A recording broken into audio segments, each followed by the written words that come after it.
Welcome to the second annual Inclusion Fusion Disability Ministry Web Summit presented by Key Ministry and PajamaConference.com. I am Jolene Philo, and I look forward to sharing 6 myths and misconceptions about post-traumatic stress disorder in children with you today. Before we go into what those 6 myths are, we need to define a few terms. So let's talk about the meanings of trauma and post-traumatic stress disorder. Trauma is considered any frightening or scary event that happens to a person, either a child or an adult, and it is so frightening and so disturbing that it causes adrenaline rush. It causes you to have either the flight or fright or fight instinct, and you want to get away from the danger. Now, that's trauma, and after a big trauma, adults and children often have some residual effects. They will have some behavior problems for a while. They'll be worried and jumpy. They may have trouble with sleep. They may have flashbacks. They may have nightmares. That's normal after a trauma. If those continue longer than 3 months after the trauma occurs, then it is identified as post-traumatic stress disorder and is something that needs to be treated. Now, how did I become interested in the subject of post-traumatic stress disorder in children? Well, it started with the birth of our first child, Alan, and if you have the slides available, that you'll see a picture of him on the second slide. That's a picture of him when he was 72 hours old. It was taken 48 hours after he was born, and you notice all the tubes and the needles and everything that are in him. We caught up with him and took that picture about 72 hours after he was born. Our son was only 7 or 8 hours old when he was diagnosed with a disorder called a tracheal esophageal fistula. That was in 1982. Today they call this esophageal atresia. And what it means is that our son's esophagus was not connected to his stomach. To live, he needed immediate surgery. So he was life-flighted 750 miles away from us, and they did surgery before he was 24 hours old. It took us a few days to catch up with him and snap that first picture. Now, our son went through the initial surgery and recovery very well, but when he was 2 months old, he had complications that led to another surgery. Eventually, by the time he was 5 years old, he had had a total of 7 surgeries and hundreds of hospital procedures. He also had another surgery at age 15. When we first saw our son after his surgery, we were really worried because we were told that he was not having any pain medication after that initial surgery, and that newborns didn't need pain medication for their recovery because newborns don't feel pain like adults and other children do. Now, we questioned this because every time our son was lifted into our arms and we were instructed to hold him, we could see pain lines etched on his face. We asked over and over, and we were told over and over by a variety of doctors and nurses and other medical specialists in 1982 that our baby did not feel pain and that he would not remember this when he got older. We kept asking if there were going to be any after effects of this trauma, and we were told repeatedly, no, no, no. We believed them because our son did start to grow into a happy little infant, even though he had these surgeries in between, a preschooler, a toddler, went into elementary school and did well in school, seemed to be well adjusted, and was a happy kid. But when he hit adolescence, we began to see some disturbing behaviors in him. He became somewhat self-destructive and very impulsive and very secretive. Now, to the outside world, he appeared to be highly successful, and he was. He was the jazz band drummer. He had leads in many of the plays. He was in National Honor Society. He was on the academic team. He was very involved in school events. But at home and in secret, we saw these disturbing, impulsive behaviors. And after his junior year in high school, he ran away from home for the first time. That was in the year 2000. This pattern of running continued intermittently until 2003, when he entered a very sheltered religious community. And when he was there, he lived there for almost 6 years. At first, while he was there, we saw him become more peaceful. We saw him become more disciplined and less impulsive. But in the 2007 and 2008, that urge to run surfaced again, and he could not overcome it. Finally, in November of 2008, our son called us and said, "Can you help me deal with this? Can you help me figure out what's at the root of this wanting to run away?" Well, by the grace of God, we were led within a week to a treatment facility in Morgantown, West Virginia called Intensive Trauma Therapy Incorporated. They were able to diagnose him with post-traumatic stress disorder, and they rearranged their schedules because of our unusual logistics situation so that our son was treated the next week. It's an outpatient clinic, and they do 1 or 2 week intensive treatment 5 days a week. Our son started treatment on a Monday. I was with him, and I would drive him to the clinic every day and pick him up and take him back to the motel every evening. And after the 4th day of treatment, he turned to me and he said, "Mom, for the first time in my life, there are no voices in my head. And for the first time in my life, I am not looking over my shoulder waiting for someone to take me into surgery." Those words broke my heart. And I decided then that I wanted to learn as much as I could about post-traumatic stress disorder because I didn't want other children to have to live for 26 years before getting treatment for what can be easily and effectively treated for when they are children.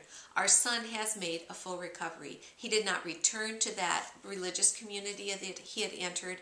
He went back to the Midwest, got a good job, found the girl he'd left behind many years before. They were married in April of 2011, and they recently had their first child. I want, and I know you want, other parents who have children dealing with post-traumatic stress disorder to have restoration and renewal in their lives like our son experienced. And that's why I want to go over these 6 myths and misconceptions about post-traumatic stress disorder with you. Because once you know the truth about them, you may be able to help parents identify that PTSD is the source of their child's behavior problems, and you may be able to point them to treatment and preventative measures to help them, their family, be restored. So let's take a look at these 6 myths and misconceptions. These are things that I've heard over and over and over as I speak on post-traumatic stress disorder. I've done a great deal of research on the topic. I've interviewed a lot of professionals in the field, both clinicians and researchers. And when I go and share about this, the general public repeats back to me these same 6 myths and misconceptions, and I see them in the media over and over. So that's what we're going to talk about today. Let's take a look at what those 6 myths are. The first one is that only soldiers get post-traumatic stress disorder.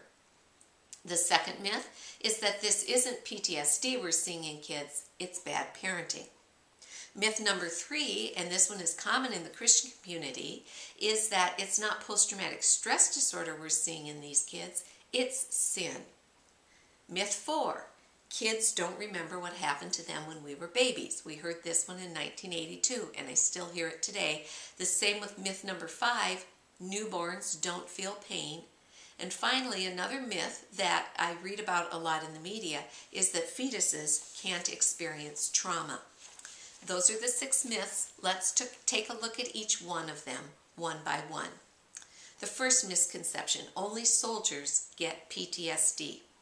Now, again, the misconception is only soldiers get PTSD. And I can see why that myth has come about, because the first place where post-traumatic stress disorder was diagnosed was in soldiers, and it happened in the Civil War. Civil War vets were often diagnosed with what was called then soldier's heart. This same condition or behavior was seen in World War I and World War II soldiers. Then it was labeled shell shock. You've probably heard of that. And it was only with Vietnam combat vets that the term post-traumatic stress disorder was given for this set of behaviors that the soldiers were displaying after they returned from war. Again, The misconception is that only soldiers can have PTSD, but that can only be true if war is the only source of trauma, and it certainly is not. There are many other sources of trauma. Accidents can be a source of trauma, natural disasters, physical and sexual abuse, adoption, moving a lot, divorce, the death of someone significant. And in a child's world, all of these things can seem traumatic. And of course, war and other violent behavior can too. So war is not the only source of trauma. And also, soldiers aren't the only people that develop post-traumatic stress disorder and are traumatized during war. So are civilians, both adults and children, who are near the battlefield and see the violence that's going on. So while soldiers are at risk of developing post-traumatic stress disorder and at greater risk than the general population, they are not the only ones who get post-traumatic stress disorder. Let's move on to myth number 2. It's bad parenting, not post-traumatic stress disorder. Once again, you can see how this myth got started because the behavior of traumatized children often mimics the results of poor parenting. Children who have been traumatized often behave a lot like kids who have not been well parented and not had good boundaries and enough security in their lives. Second, parental neglect and abuse and long-term inconsistency in parenting can lead to post-traumatic stress disorder. But this excuse, it's bad parenting, doesn't explain aberrant behavior in children who were raised in loving, structured, safe, well-parented homes. And especially, it doesn't explain why this happens where parents have practiced and modeled authentic Christian lives and Christian love for their children. So how do we determine the difference between bad parenting and post-traumatic stress disorder in children? Well, one thing is that we need to not jump to conclusions. We need to study the family dynamics over a long period of time. And if everything you see shows that this family is doing a good job of parenting their children, then we need to look for extenuating circumstances instead of blaming the parents for the behavior of their children.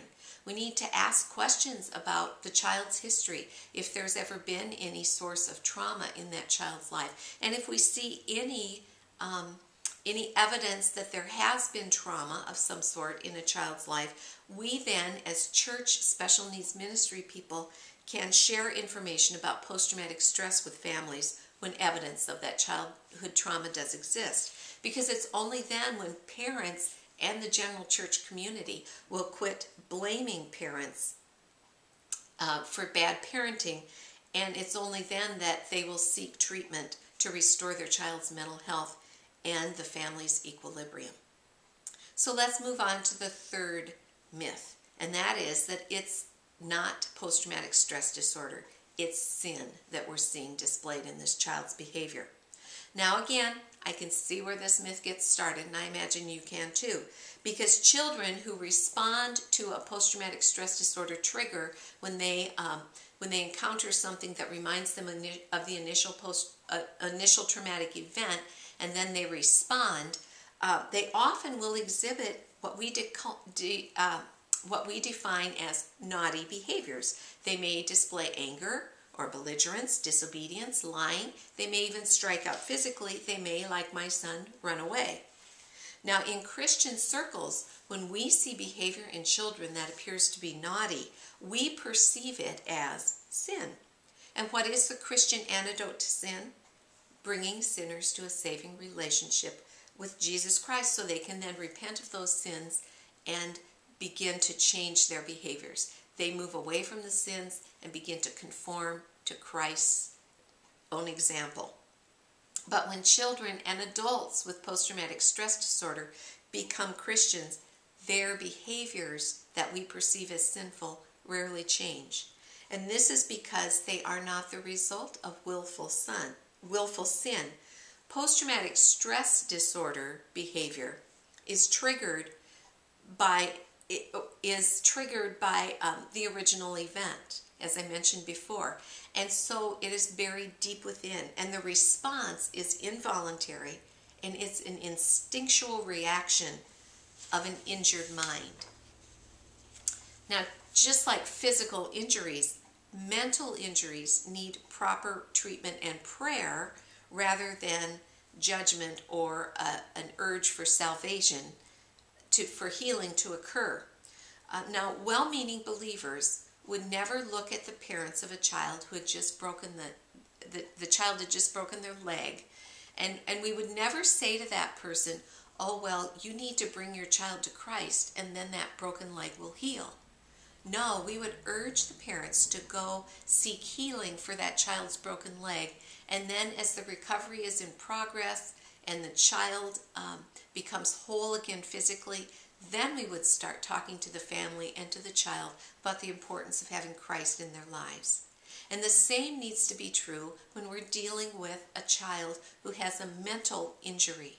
We need to urge parents to seek treatment for that child's mental injury.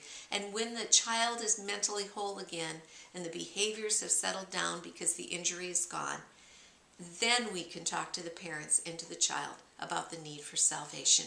And hopefully, because of the restoration they've had mentally, we can lead them to the spiritual restoration we know they need also.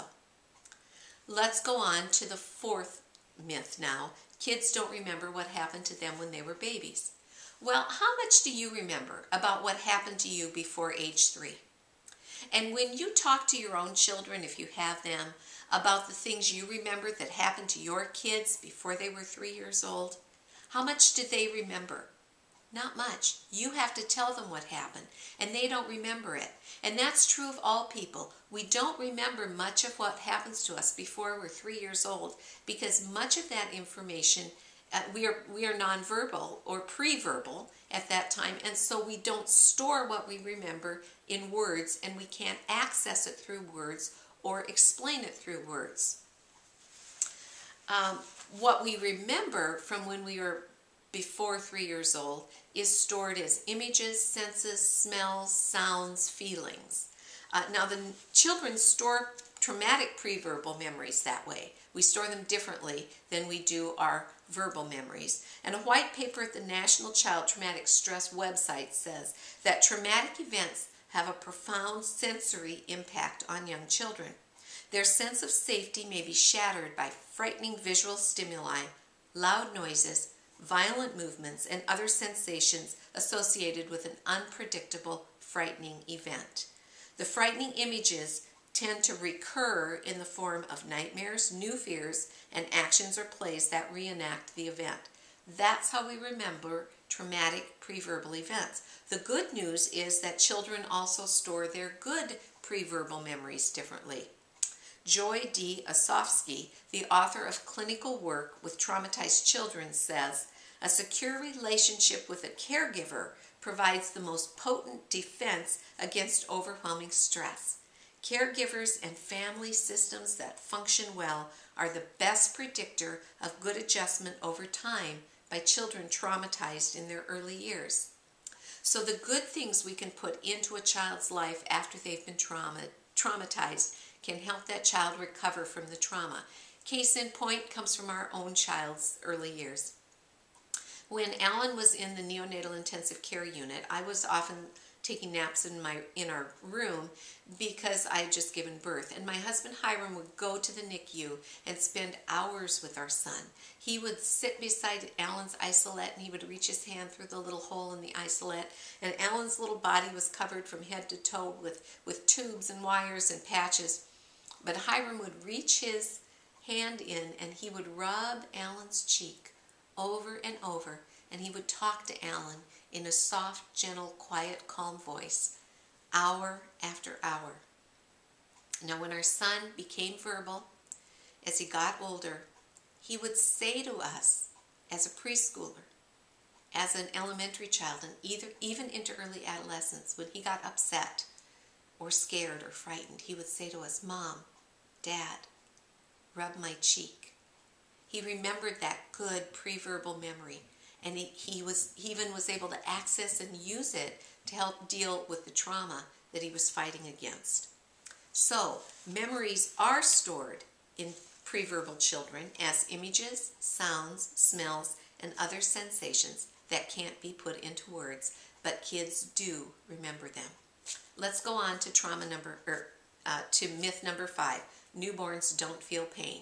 This is one we heard often in 1982. And it began with a study that was done in the early 1900s, a study done of newborns at the Northwestern University and Chicago Lying-In Hospital.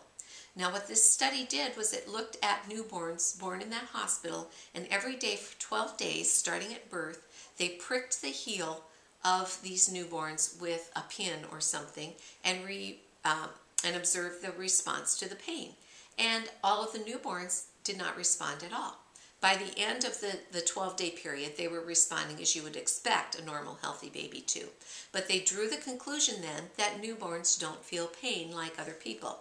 It was much later when Dr. David Chamberlain, a psychologist who pioneered the field of prenatal psychology, later explained these puzzling results. He went back and looked at the records and found that all of the mothers who delivered at that hospital were given anesthetic during labor and childbirth, and that anesthetic most likely entered through the placenta into the child's bloodstream, and so these newborns were anesthetized from pain. No wonder they didn't feel the poke at day 1, but did by day 12. Unfortunately, this myth was passed down through the medical community for the next 80 years and wasn't busted until the early 1980s. During that time, clinical trials proved that potent pain medication given to newborns during surgery reduces stress and complications and improved chances of recovery. Dr. Anand, a neonatal intensive care medical resident in a hospital in Oxford, England, was the man who pioneered this study. He couldn't understand why the newborns who had just had surgery and were brought into neonatal intensive care were in such severe distress. Most of the newborns were in shock after surgery. Their blood sugar levels were wild and fluctuating. All their body systems were out of whack, and many of them had weeks of complications, prolonged recoveries, and there was a high mortality rate among newborns who had surgery, especially those who had open heart surgery. Well, finally, Dr. Anand convinced the powers to be in his hospital to let him go into the operating room when newborns were having surgery and then follow them through recovery and into the neonatal intensive care unit. And that's when he found out that these newborns were not receiving pain medication along with the paralytic drug in their anesthetic. So these babies were going through major surgery without any pain medication. He started a clinical trial in which half the newborns received the same kind of anesthetic as before with no pain medication, and the others received pain medication along with the paralytic drug. And the results were astounding. The babies that had received pain medication recovered much more quickly. They were not in as much distress when they entered the NICU. They had many fewer complications, and the mortality rate went down significantly. The results were so amazing that as soon as they were published, protocol for newborn surgery changed worldwide. In 1986, the American Academy of Pediatrics changed their protocol and required newborn babies, to be given pain medication along with the paralytic drug in their anesthetic before having major surgery or any surgery. And as we all know, to do anything different today would be considered inhumane and barbaric. Thankfully, that myth has been busted within the healthcare community, but you still hear pockets of people saying that newborns don't feel pain. Finally, let's go on then to the 6th myth: fetuses can't experience pain. Well, a 2004 study showed that early prenatal and postnatal experiences, including early trauma, are encoded into the memory of a fetus. Clinical psychologist Paula Thompson, who conducted the study, which was published in the Journal of Prenatal and Perinatal Psychology and Health, concluded that these memories will travel with us into our early days of infancy and beyond. A 2007 study found that increased levels of the stress hormone cortisol in the mother's blood resulted in higher levels in amniotic fluid at 17 weeks of gestation, and the correlation increased as gestation progressed. Now, our bodies pump cortisol into the blood when we're anxious or stressed or traumatized, and this is good in the short term because it helps us run from the trauma or escape. But studies have proven that high cortisol levels over the long term will create stress that causes tiredness, depression, and susceptibility to illnesses, and this does carry through with fetuses after they are born. So fetuses do experience the effects of trauma. Those are the 6 myths and misconceptions, but again, let's talk about why it's so important for us to bust them as members of the special needs ministry community. The reason is because effective treatments for children and preventative measures do exist so that trauma children experience doesn't turn into post-traumatic stress disorder, and so children who have post-traumatic stress disorder can be properly treated.